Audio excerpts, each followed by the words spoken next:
जब ये सारी बातें यमदूतों ने बोल दी तो विष्णु दूतों ने बोला कि अरे तुम तो धर्मराज के प्रतिनिधि हो, ये धर्मराज कब से अधर्म के अंदर प्रवृत्त हो गया। सब लोग त्राही त्राही करके यमराज की शरण में जाते हैं। अगर यमराज या धर्म करना शुरू कर देगा तो लोग जाएंगे कहाँ? अगर यद यद आचरति श्रेष्ठस तत्तत् एवेतरो जना यह स यद प्रमाणम कुरुते लोकस्तद अनुवर्तते, कि जो श्रेष्ठ व्यक्ति है, जो प्रमाण रखता है, जो जन साधारण है, उसका पालन करते हैं। अगर यमराज ही अधर्म में प्रवृत्त हो गया तो बाकी लोगों का क्या होगा?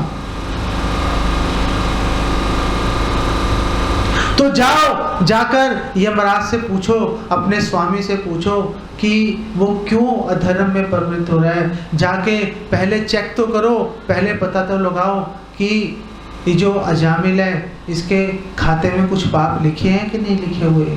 जाके पहले पता तो लगाओ इस बात का। अब यमदूत बहुत गुस्से में यमराज के पास चले गए। अब यमदूत यमराज से प्रश्न पूछ रहे हैं और इतने गुस्से में थे कि उनके होंठ फड़फड़ा रहे थे, आंखें लाल हो रही थी। यमदूतों का बस चलता तो विष्णु दूतों को भी पकड़ के ले आते अजामिल के साथ। उनका बस नहीं चला, खाली हाथ आना पड़ा उनको। तो बहुत गुस्से में उन्होंने पूछा यमराज से, इस भौतिक जगत में कितने नियंता हैं? हम तो सोच रहे थे आप ही हो, आज कुछ और पता चल रहा है। प्रकृति के 3 गुणों में कर्म फल के कितने हेतु हैं, कितने कारण हैं, हमें ये तो जरा बता दो। इस संसार में, इस ब्रह्मांड में कई नियम कानून चल रहे हैं, अनेक तरह के लोग हैं, तो क्या अलग अलग तरह के लोगों के लिए अलग अलग सजा का विधान है? क्या अलग अलग नियंता है? अगर अलग अलग नियंता है तो क्या उनके ऊपर कोई एक व्यक्ति बैठा है कि नहीं बैठा? अगर अलग अलग नियंता है, उनके ऊपर अगर कोई नहीं बैठा हुआ तो ये जो नियंता है ये आपस में लड़ना शुरू कर देंगे। एक नियंता बोलेगा इसने पाप किया है, दूसरा नियंता बोलेगा नहीं नहीं इसने तो पुण्य किया है। तो 2 संभावनाएं निकल के आएंगी कि अगर किसी व्यक्ति ने पाप किया या पुण्य किया उसको फल ही नहीं मिलेगा। अगर दूसरी संभावना ये होगी कि अगर किसी ने व्यक्ति ने कोई भी कर्म किया उसको पाप का भी फल मिलेगा और पुण्य का भी फल मिलेगा एक ही कर्म के लिए, क्योंकि एक नियंता बोल रहा है ये पाप है और दूसरा नियंता बोल रहा है ये पुण्य है। हम पूरी तरह से भ्रमित हो चुके हैं, हम मोहित हो चुके हैं, हमें हमारे प्रश्न का उत्तर दो। इतने गुस्से में वो प्रश्न पूछ रहे थे कि अगर उन सबके अगर अलग अलग नियंता है, क्या ऊपर परम नियंता है कि नहीं है? वास्तव में ये प्रश्न पूछने का मतलब क्या है? ये प्रश्न पूछने का मतलब है कि यमदूत यमराज से पूछ रहे हैं क्या आप परम नियंता हो कि नहीं हो, या क्या आप भी हमारे जैसे तो नहीं हो, जैसे हम आपके सेवक हैं, क्या ऐसा तो नहीं कि आप भी किसी और के सेवक हो? हमें स्पष्टीकरण चाहिए, आप हमें सच सच बताइए, हमारे साथ खिलवाड़ मत कीजिए। जब यमदूतों ने प्रश्न पूछे तो यमराज ने उत्तर दिया, और यमराज ने उत्तर देने से पहले बहुत महत्वपूर्ण बात है, यमराज ने उत्तर देने से पहले भगवान कृष्ण के चरण कमलों का स्मरण किया, और भगवान कृष्ण के चरण कमलों का स्मरण करके यमराज ने उत्तर दिया मैं परम नियंता नहीं हूं, मैं नहीं हूं परम नियंता। तो फिर हो क्या रहा है? तो यमराज जी ने बोला मेरे इंद्र चंद्र आदि देवों के ऊपर भी एक परम नियंता है, हमसे ऊपर भी एक व्यक्ति है, तो उस व्यक्ति के अंदर कितनी शक्ति है? तो यमराज जी ने बोला कि वो व्यक्ति इतना शक्तिशाली है, उनके द्वारा पूरा संसार इसी तरह से नियंत्रित है जैसे नाक में नकेल डाल दी अगर बैल के, जैसे नियंत्रित हो जाता है, वैसे भगवान ने पूरे संसार को नियंत्रित कर रखा है। स्वयं काल भी भगवान के सामने थर-थर कांपता है।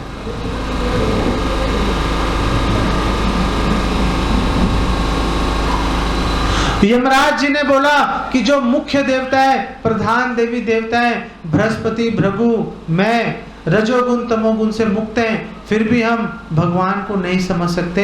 दूसरे लोगों का तो कहना ही क्या, बृहस्पति, भृगु, यमराज आदि जो देवी देवता हैं ये सतोगुण में स्थित हैं, फिर भी ये भगवान को समझ नहीं सकते। आपकी और हमारी हैसियत ही क्या है, हमारी औकात ही क्या है, हमारे में क्या ताकत है भगवान को समझने की। तो यमराज जी ने उदाहरण दिया है, बहुत ही ऐसा उदाहरण है कि आप तुरंत समझ जाओगे इस बात को। ऐसा सटीक उदाहरण यमराज जी ने दिया है। यमराज जी ने बोला कि देखो, हमारा शरीर है, हमारी जो आंख है, हमारे अंगों के पास ही मौजूद है। ये रहा हाथ, ये रही आंख, ये रही नाक, ये रही आंख, बिल्कुल पास ही मौजूद है। लेकिन यमराज जी ने कहा जैसे शरीर के अंग आंखों को नहीं देख सकते, क्या आप आंखों को देख सकते हो अपने अंगों से? क्या आप अपने हाथों से आंखों को देख सकते हो? क्या आप अपनी नाक से आंखों को देख सकते हो? क्या आपने कभी सोचा ऐसे? यमराज जी ने इतना सटीक उदाहरण दिया है, बिल्कुल हृदय में उतरने वाला। यमराज जी कह रहे हैं जैसे शरीर के अंग आंखों को नहीं देख सकते, इसी प्रकार जीव इंद्रियों और मन प्राण आदि के द्वारा भगवान को नहीं देख सकते। यद्यपि भगवान सबके हृदय में स्थित हैं, हमारे हृदय में बैठे हैं, लेकिन हम देख नहीं पा रहे। जैसे हम अपने हाथों से, अपने नाक कान मुंह से हम आंखों को नहीं देख पा रहे, बिल्कुल पास ही मौजूद हैं। इसीलिए भगवान का एक नाम है अधोक्षज, इसीलिए भगवान का एक नाम है अधोक्षज। और यही काम हिरण्यकशिपु के साथ भी हुआ था। जब भगवान ने हिरण्याक्ष का वध कर लिया था तो हिरण्यकशिपु पूरे ब्रह्मांड में हथियार लेकर भगवान को खोज रहा था, विष्णु को पूरे ब्रह्मांड में खोज लिया, मिला नहीं। और भगवान कहाँ थे? भगवान तो उसके हृदय में बैठे हुए थे, अपने हृदय में नहीं देख रहा, पूरे ब्रह्मांड में उसने चक्कर लगा लिया। अब यमराज जी ने आगे अजामिल को बोला, यमराज जी ने यमदूतों को बोला कि देखो, जो विष्णु दूत हैं वो भगवान विष्णु के समान शक्तिशाली हैं। वे वैष्णवों की शत्रुओं से, प्राकृतिक आपदाओं से और मुझसे भी रक्षा करते हैं, मुझसे भी रक्षा करते हैं। वो विष्णु दूतों से पार पाना संभव है। अब यमराज जी ने धर्म की परिभाषा दी। एक धर्म की परिभाषा हमने सुनी थी कि जो वेदों में प्रणिहित जो वाक्य हैं, जो शब्द हैं, वो धर्म है। अब धर्म की परिभाषा स्वयं धर्मराज दे रहे हैं। अब धर्म की परिभाषा स्वयं वो व्यक्ति दे रहा है जिसके ऊपर धर्म की रक्षा का भार है। अब यमराज जी ने धर्म की परिभाषा दे दी, धर्मम तु साक्षात भगवत प्रणीतम। धर्म जो है भगवान की वाणी है, जो भगवान करने के लिए कहें वो धर्म है, जो भगवान नहीं कह रहे करने के लिए वो अधर्म है। अगर भगवान कह रहे हैं पुष्पम पुत्रम फलम तोयम यो में भक्त्या प्रचति, ये धर्म है। भगवान को पत्र पुष्प फल जल का भोग लगाना ये धर्म है। लेकिन मांस, मदिरा, प्याज, लहसुन, चाय इत्यादि पदार्थों का भक्षण करना ये अधर्म है। तो यमराज जी ने परिभाषा लेके आ गए कि जो भगवान की वाणी है, जो भगवान बोलेंगे वो धर्म है, और उसके विरुद्ध अधर्म है। तो ये धर्म के लक्षण क्या है?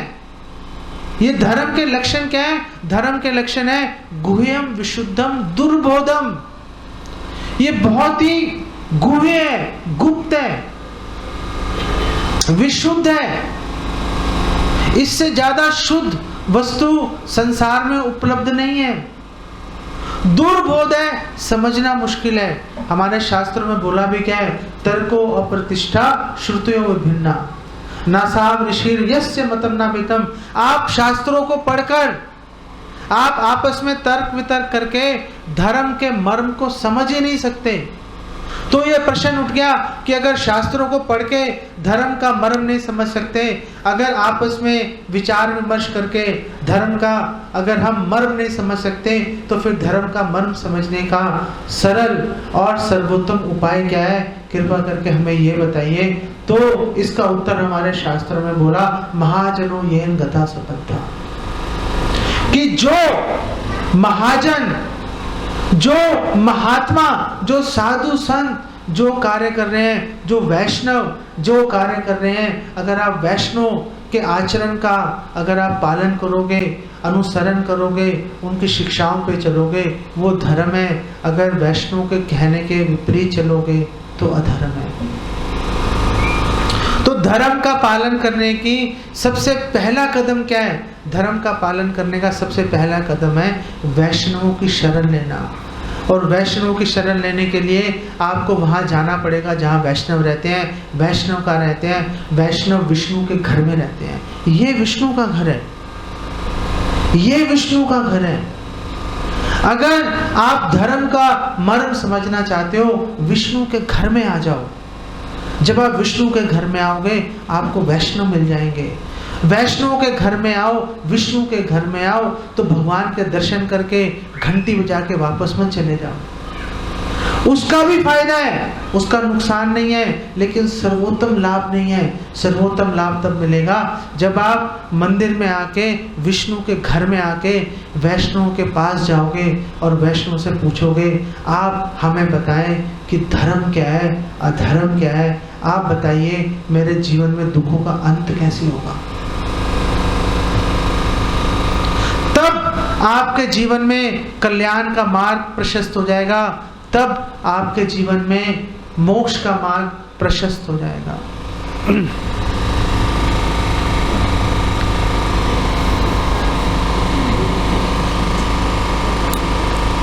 आगे हमारे शास्त्रों में बताया गया है, एतावाने लोकेस्मिन् पुंसाम धर्मः परस्मृता भक्ति योगो भगवती तद नाम ग्रहण आदि भी। भगवान के नाम से, भगवान के नाम के जप से शुरू होकर हरि नाम जब से प्रारंभ होने वाली भक्ति इस लोक में जीव का परम धर्म है। ये धर्म है। हरि नाम लेना तो शुरुआत है। हरि नाम के श्रवण कीर्तन के माध्यम से शुरुआत होती है, और इसी हरि नाम के कीर्तन के माध्यम से, श्रवण के माध्यम से धीरे धीरे धीरे धीरे हम ऊपर उठते चले जाएंगे, ऊपर उठते चले जाएंगे और परम स्थिति पर पहुंच जाएंगे, जिसे बोलते हैं आत्मनिवेदन। इसका अर्थ है अपना शरीर ही, अपना सर्वस्व भगवान की सेवा में निछावर कर दिया। ये आपके सामने कई भक्त यहाँ बैठे हैं जिन्होंने अपने घर बार को छोड़कर अपना सर्वस्व भगवान की सेवा में निछावर कर दिया। ऐसे भक्तों का संग करना बहुत जरूरी है। ऐसे भक्तों का संग एकमात्र साधन है अपने जीवन में कल्याण का। ये हरि नाम है। ऐसे भक्तों का संग करेंगे, ऐसे भक्तों के संग से हमें हरि नाम करने की प्रेरणा मिलेगी, हरि नाम करने की शक्ति मिलेगी। हरि नाम इस संसार में सबसे शुद्ध, सबसे कल्याणकारी वस्तु है। इसलिए हमारे शास्त्रों में बोला गया है, हरे नाम हरे नाम, हरे नाम एवं केवलम। हरि का नाम, हरि का नाम, केवल हरि का नाम। कलो नास्ते नास्ते नास्ते गतिरन्यथा, नहीं है नहीं है नहीं है कोई और गति। 3 बार इस बात को जोर देकर बोला गया है कि हरि के नाम के अलावा इस जीवन में किसी भी जीव के परम कल्याण की और कोई साधन नहीं है। तो यमराज जी ने बोला कि जो समझदार व्यक्ति हैं, जो समझदार व्यक्ति हैं, वो अपनी सारी समस्याओं का हल हरि नाम जप रूपी भगवत भक्ति अपनाने से कर लेते हैं। एक बार मैं कलकत्ता और पुरी के बीच में एक स्टेशन आता है बालेश्वर, वहाँ पे क्षीर चोर गोपीनाथ का मंदिर है और क्षीर चोर गोपीनाथ के मंदिर के बिल्कुल बगल में श्री माधवेंद्रपुरी श्रीपाद की समाधि है। तो मैं अभी 6-8 महीने पहले वहाँ गया तो मैं समाधि में बैठा हुआ था। तो वहाँ पे जो सेवक थे पिछले 35-36 साल से वहाँ पर सेवा कर रहे हैं माधवेंद्रपुरी श्रीपाद की समाधि मंदिर की। तो मैंने उनसे प्रश्न पूछा, मैंने कहा आप कृपा करके मुझे बताइए कि अगर जीवन में समस्याएं आए तो उस समय क्या करना चाहिए। तो उन्होंने बोला अगर जीवन में समस्याएं आए तो और ज्यादा हरि नाम करना चाहिए। अगर और ज्यादा समस्याएं आए तो और ज्यादा हरि नाम करना चाहिए। उन्होंने बोला कि देखो मेरे जीवन में बहुत समस्याएं आई लेकिन मैं हरि नाम करता गया, सारी समस्याएं स्वतः नष्ट हो गई, खत्म हो गई। यही बात यहाँ पर यमराज जी भी कह रहे हैं कि सब समस्याओं का हल हरि नाम जप रूपी भक्ति को अपनाने से हो जाता है। ऐसे लोग जो हरि नाम कर रहे हैं वे दंड के मेरे अधिकार क्षेत्र से बाहर हो जाते हैं। मेरे पास उनको दंड देने की शक्ति नहीं है और यदि गलती से वो पाप कर भी लें तो भी हरि नाम के जप करने के कारण वे हमेशा सुरक्षित रहते हैं। भगवान कृष्ण भी इसकी संस्तुति करते हैं, इसकी पुष्टि करते हैं। भगवत गीता में भगवान कृष्ण भी कहते हैं अपि चेत्सु दुराचारो भजते माम अनन्य भाव साधुरेव समन्वित। उसको साधु ही मान लो। अपि चेत्सु दुराचारो, बुरे से बुरा पाप कर लिया, भजते माम अनन्य भाव, लेकिन अगर अनन्य भाव से मेरी भक्ति कर रहा है, अगर गलती से उससे कुछ पाप ही हो गया, साधु एव स मंतव्य, उसको फिर भी साधु मान लेना। उसको फिर भी साधु मान लेना।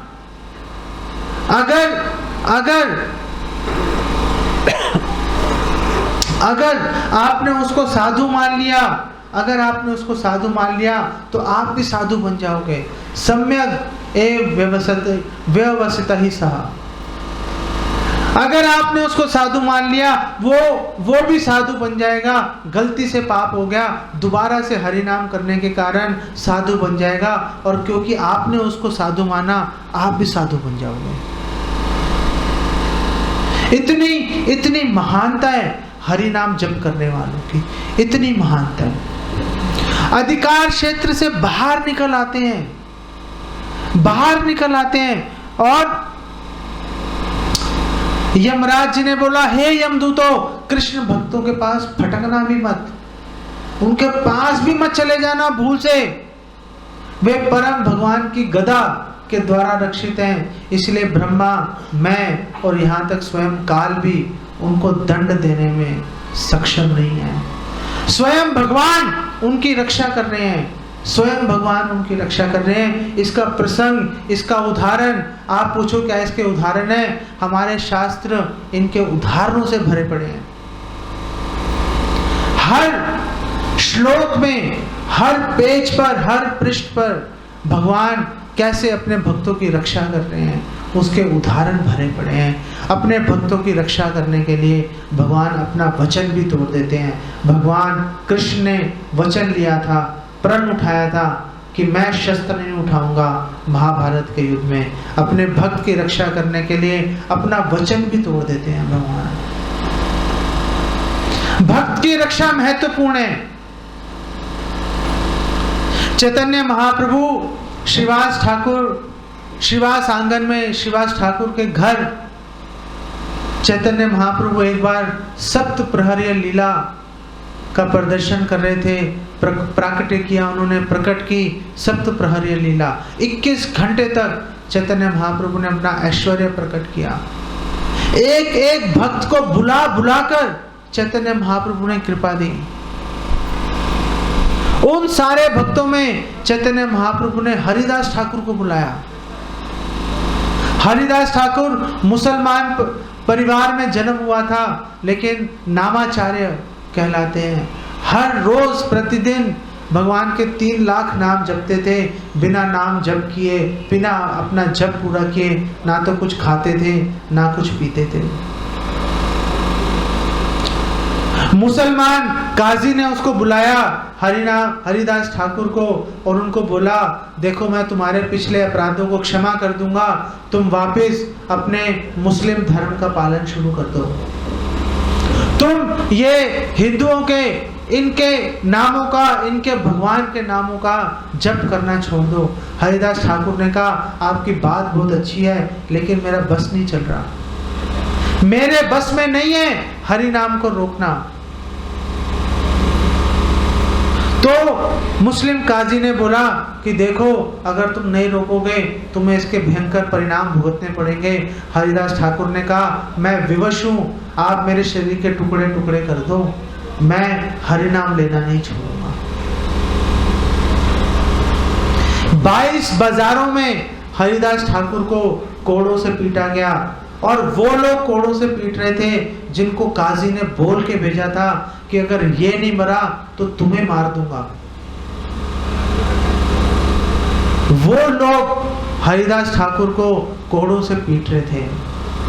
तो चैतन्य महाप्रभु ने जब सप्त प्रहरी लीला कर रहे थे, चैतन्य महाप्रभु ने उनको बोला, हरिदास ठाकुर को, याद है तुम्हें जब तुम 22 बाजारों में जब तुम्हें कोड़ों से पीटा जाना था? हरिदास ठाकुर ने कहा, हाँ मुझे याद है। चैतन्य महाप्रभु ने कहा, जैसे ही उन्होंने तुम्हें कोड़ों से पीटना शुरू किया, मैं तुरंत वहां पर आ गया था, तुम्हारे शरीर को मैंने अपने शरीर से ढक लिया था। मैंने एक भी कोड़ा तुम्हारे शरीर पर पड़ने नहीं दिया था, सारे कोड़े मैंने अपने शरीर पर वहन कर लिए थे, सहन कर लिए थे। चैतन्य महाप्रभु ने अपनी पीठ से वस्त्र हटा के दिखाया तो चैतन्य महाप्रभु की पीठ कोड़ों के वार से छलनी थी। हरिदास ठाकुर ने जब ये दृश्य देखा तो वे अचेत हो गए, भूमि पर गिर पड़े। तो भगवान स्वयं रक्षा करते हैं, भगवान स्वयं रक्षा करते हैं, और रक्षा भी ऐसी करते हैं कि रक्षा करते समय भगवान नहीं देखते, ना दिन देखते हैं ना रात देखते हैं, ना धर्म देखते हैं ना अधर्म देखते हैं, ना वचन देखते हैं ना मर्यादा देखते हैं। भगवान के दिमाग में एक ही बात चलती है, मेरे भक्त की रक्षा करनी है मुझे, मेरे भक्त को कोई नुकसान ना हो जाए, मेरे भक्त का कहीं पे कुछ अहित ना हो जाए। तो इसीलिए यमराज जी कह रहे हैं कि ब्रह्मा जी, मैं और स्वयं काल भी वैष्णवों को दंड देने में सक्षम नहीं है, हम उनको दंड नहीं दे सकते।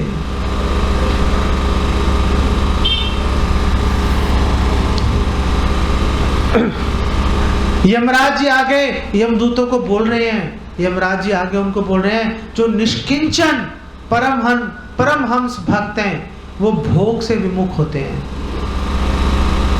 और ऐसे लोग भगवान के चरण कमलों का, चरण कमल रूपी शहद का, मधु का निरंतर पान करते रहते हैं।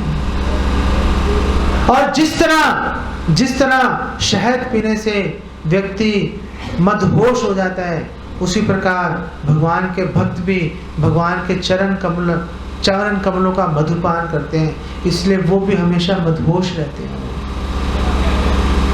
हमारे शास्त्रों में ऐसे भक्तों के चरित्र के अनेक वर्णन हैं, आप लोग अवश्य, आप लोगों को उनको पढ़ना चाहिए। श्रीमद् भागवतम, चैतन्य चरितामृत इत्यादि ग्रंथों में ऐसे भक्तों का बहुत ही विशद वर्णन है। जब यमराज जी ने इतनी बातें बोल दी तो जो यमदूत है हतोत्साहित हो गए, बहुत ही परेशान हो गए। तो उन्होंने ये प्रश्न पूछा यमराज से कि अगर हम उनके पास ही नहीं फटक सकते तो आप हमें बताएं, तो हम आपके पास दंड देने के लिए किसको लेकर आए? कौन ऐसा व्यक्ति है जिसको, जो दंड का अधिकारी है, जिसको हम यहाँ पर ला सकते हैं सुरक्षित रूप से? ऐसा नहीं हो कि हम किसी को लेने जाएं, हमारे जान के लाले पड़ जाएं, हमारे प्राण संकट में आ जाएं, जैसा अभी अभी हमारे साथ हुआ था। तो यमराज जी ने उनको उत्तर दिया। यमराज जी ने बोला कि देखो, मैं आपको बताता हूं कि किन लोगों को तुम्हें मेरे पास लाना चाहिए दंड देने के लिए। तो यमराज जी ने बोला, जो लोग भगवान के चरण कमलों का मधुपान नहीं करते, जो लोग नारायण विमुख हैं। एक व्यक्ति है जो नारायण सम्मुख है, वो भगवान के चरण कमलों का पान कर रहा है, और जो नारायण विमुख है वो भगवान के चरण कमलों का पान नहीं कर रहा, वो भगवान के चरण कमल रूप शहद को नहीं चख रहा। यमराज जी कह रहे हैं, ऐसे व्यक्ति को मेरे पास ले आना जो परमहंस भक्तों की शरण नहीं लेते। ऐसे व्यक्तियों को मेरे पास ले आना जो घर और भोगों से आसक्त है। ऐसे लोगों को मेरे पास ले आना। तो यमदूतों ने पूछा, कोई और भी है जिसको हम आपके पास ला सकते हैं? यमराज जी ने बोला, हाँ, और भी लोग हैं जिनको आप मेरे पास ला सकते हो। यमराज जी ने बोला, ऐसे मूर्खों और पापियों को मेरे पास लेके आना जो अपनी जीवा से हरि नाम नहीं ले रहे।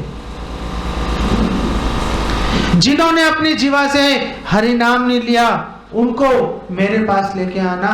वो दंड के अधिकारी हैं, जिसने ले लिया उसके आसपास भी मत भटकना। तो पहली 3 चीजें होती हैं मनसा वाचा कर्मणा। तो पहली जो बात है वो वाचा है, जीवा से हरि नाम ने लिया।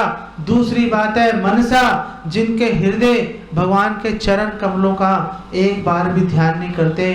तीसरी बात है कर्मणा, जिनके सिर, जिनके मस्तक एक बार भी भगवान के सामने नहीं झुकते। हम जानबूझ के, हमें पता है आप लोगों को अच्छा नहीं लगता, हम जानबूझ के आप लोगों को प्रणाम करने के लिए बोलते हैं, आप लोगों की इच्छा के विरुद्ध। जब हम जय राधा माधव बोलते हैं प्रवचन शुरू करने से पहले, हम आप लोगों से प्रार्थना करते हैं कि आप प्रणाम कीजिए।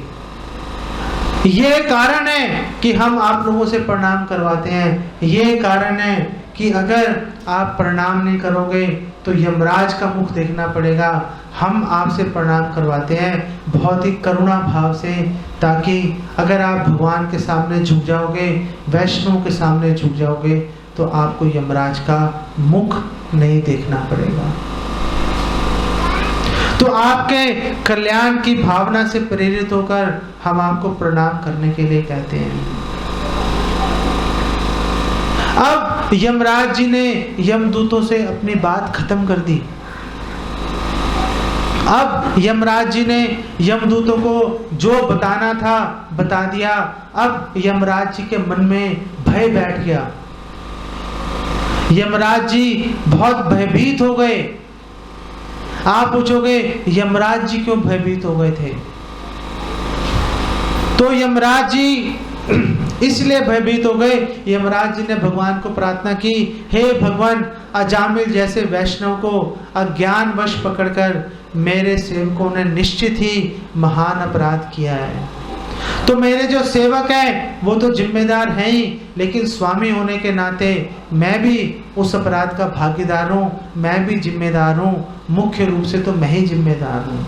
जैसे जय विजय ने जब 4 कुमारों के प्रति अपराध किया था, तो भगवान ने उस समय बोला था कि जो स्वामी है वो सेवक के अपराध के प्रति वो स्वयं जिम्मेदार रहता है।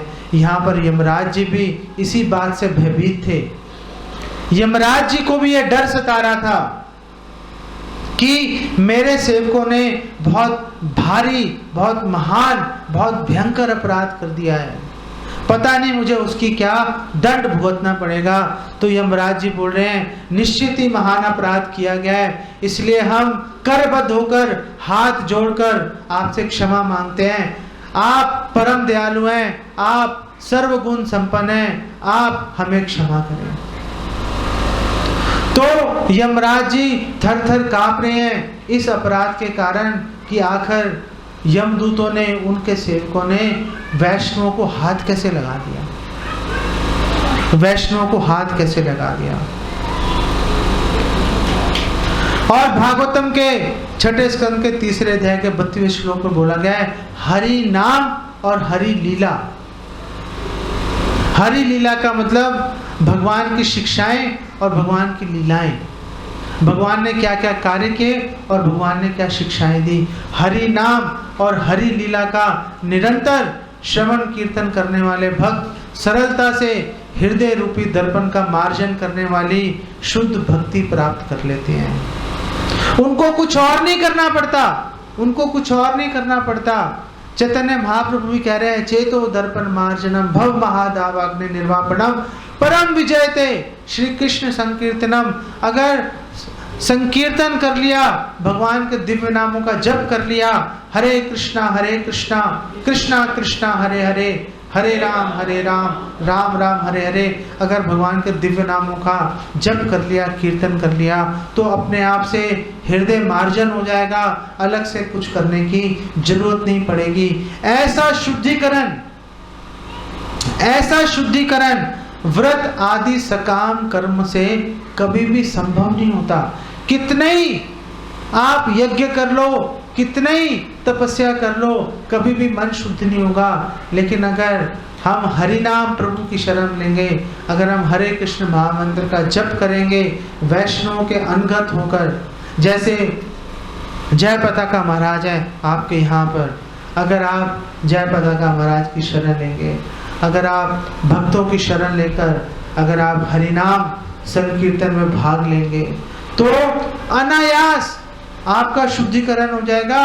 और ये जो शुद्धिकरण है ये अन्य किसी साधन से संभव नहीं है, अन्य किसी साधन से संभव नहीं है। इसीलिए हरिदास ठाकुर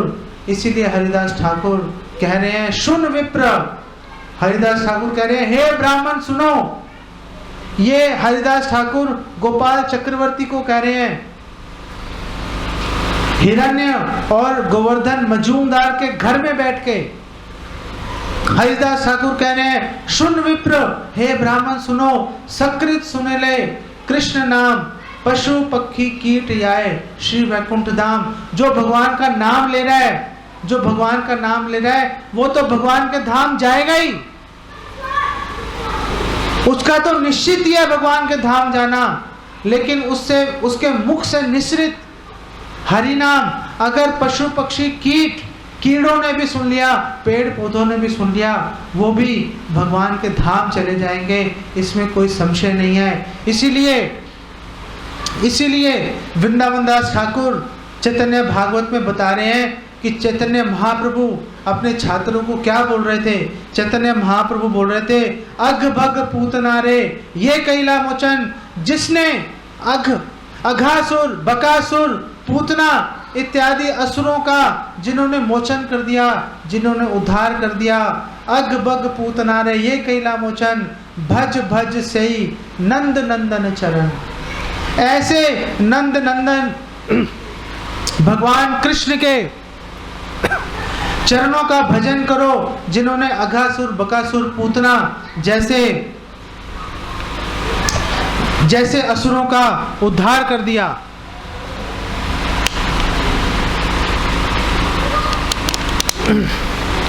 पुत्र बुद्धि छाड़ी अजामिल से स्मरणे, चलिला वैकुंठ भज से कृष्ण चरणे। जिसने पुत्र बुद्धि से अजामिल ने स्मरण किया था भगवान का, और वो भी वैकुंठ धाम की ओर चल दिया था, ऐसे श्री कृष्ण का स्मरण करो। कृष्ण माता कृष्ण पिता कृष्ण प्राण धन, चरण धरिया बलि कृष्ण देह मन। हम आपके चरण पकड़कर, आपके चरणों में गिरकर हम प्रार्थना कर रहे हैं कि कृष्ण देह मन, कि आप सब भगवान कृष्ण के चरणों में अपना मन निवेशित कर दीजिए।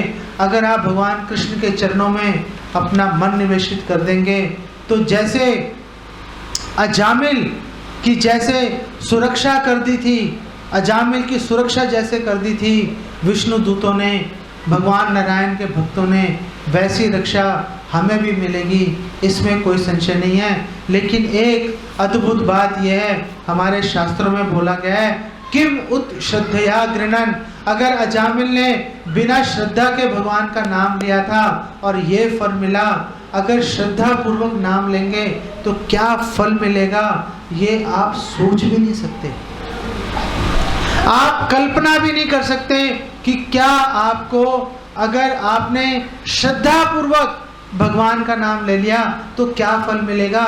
हमारे शास्त्र बताते हैं फल क्या मिलेगा, भगवान खुद ही आपके वशीभूत हो जाएंगे, दूसरों को रक्षा देने वाले भगवान आपके वशीभूत हो जाएंगे, जैसा आप कहोगे भगवान वैसे ही करना शुरू कर देंगे। ये भक्ति का, ये हरि नाम का फल है। इसीलिए आप सबसे प्रार्थना है कि आप सब हरे कृष्णा कृष्णा कृष्णा हरे हरे, हरे राम राम राम हरे हरे, इस मंत्र का जप कीजिए। शिला प्रभुपाद आप सबको पुकार रहे हैं, आप सबको आमंत्रण दे रहे हैं। जो शिला प्रभुपाद के हाथ में माला है ये आप सब लोगों के लिए है, आप सब के निमित्त है। आप सब शिला प्रभुपाद से इस माला को स्वीकार कीजिए, अपने जीवन में हरि नाम को लेकर आइए, अपना जीवन हरि नाम करने पर समर्पित कर दीजिए। तो जैसा अजामिल को सुरक्षा मिली उससे करोड़ों गुना अधिक लाभ आपको अनायास ही प्राप्त होगा, इसमें कोई संशय नहीं है। हरे कृष्णा।